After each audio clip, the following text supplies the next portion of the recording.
À nos yeux, l'unité nationale est une priorité stratégique et il faut lutter pour sa réalisation.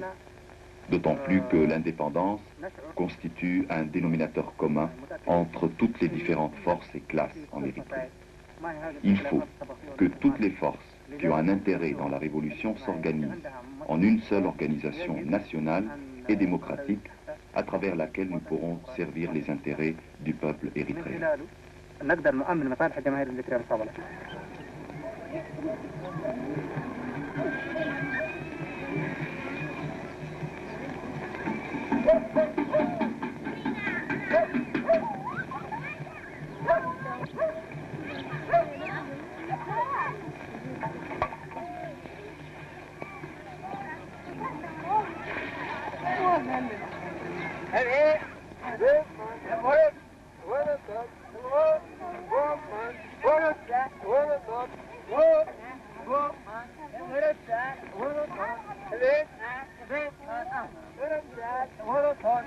Haïlé Sélassié gave ses tigres de viande, alors que le peuple d'Éthiopie crie famine.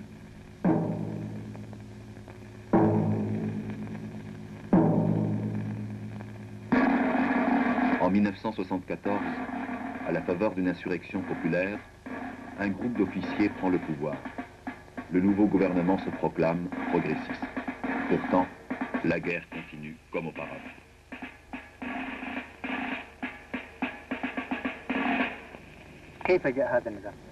Comment le nouveau régime éthiopien a-t-il accédé au pouvoir?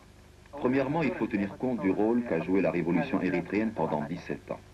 Les premiers mouvements insurrectionnels au sein de l'armée éthiopienne ont eu lieu à Asmara, capitale de l'Érythrée, et ceci explique le rôle qu'a joué la révolution érythréenne dans ce changement en Éthiopie.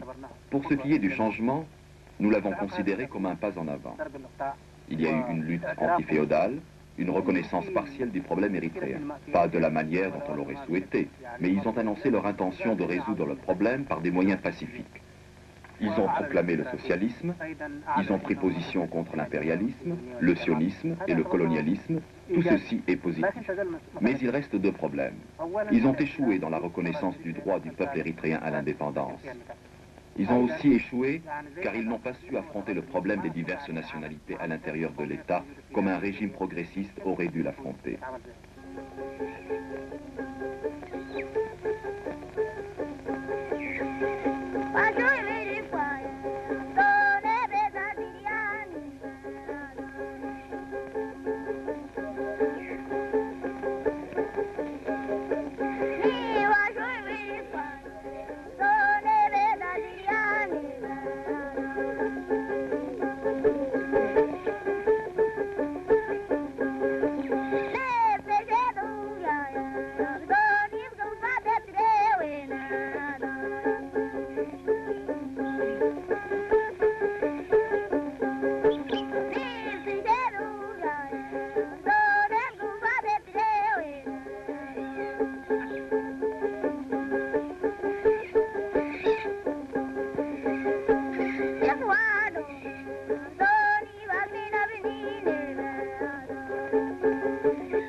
En 1975, les fronts qui contrôlent à présent l'essentiel des campagnes érythréennes engagent la bataille de la libération des villes, alors que l'armée éthiopienne est occupée à réprimer des soulèvements à l'intérieur et surtout en Ogaden.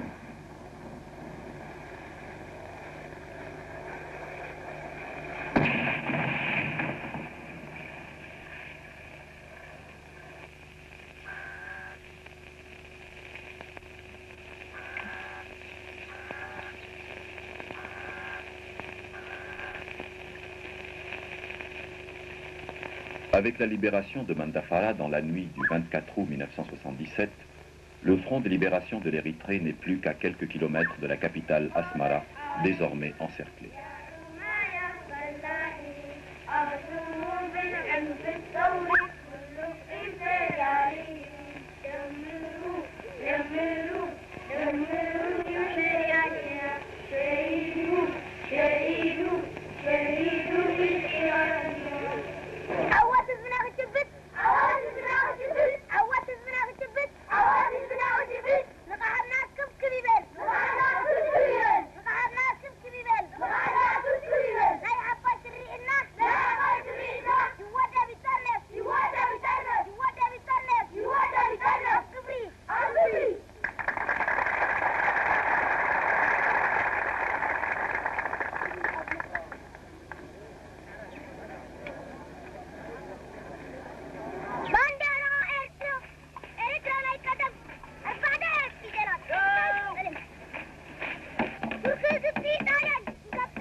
Dans la ville, nous avons commencé par la lutte idéologique, dans le but d'élever la conscience politique des masses.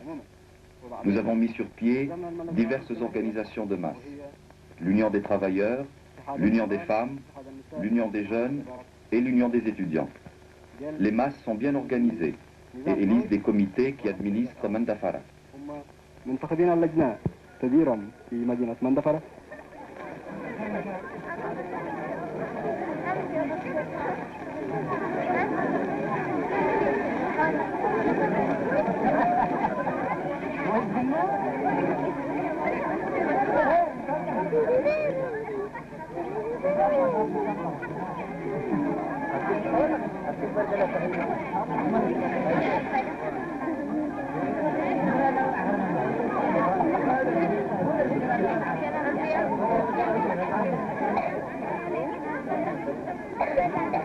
بعد تحرير مدينة مندفرة وباقي المدن العدو يحاول استعادة الوحدة الإدارية بأكملها.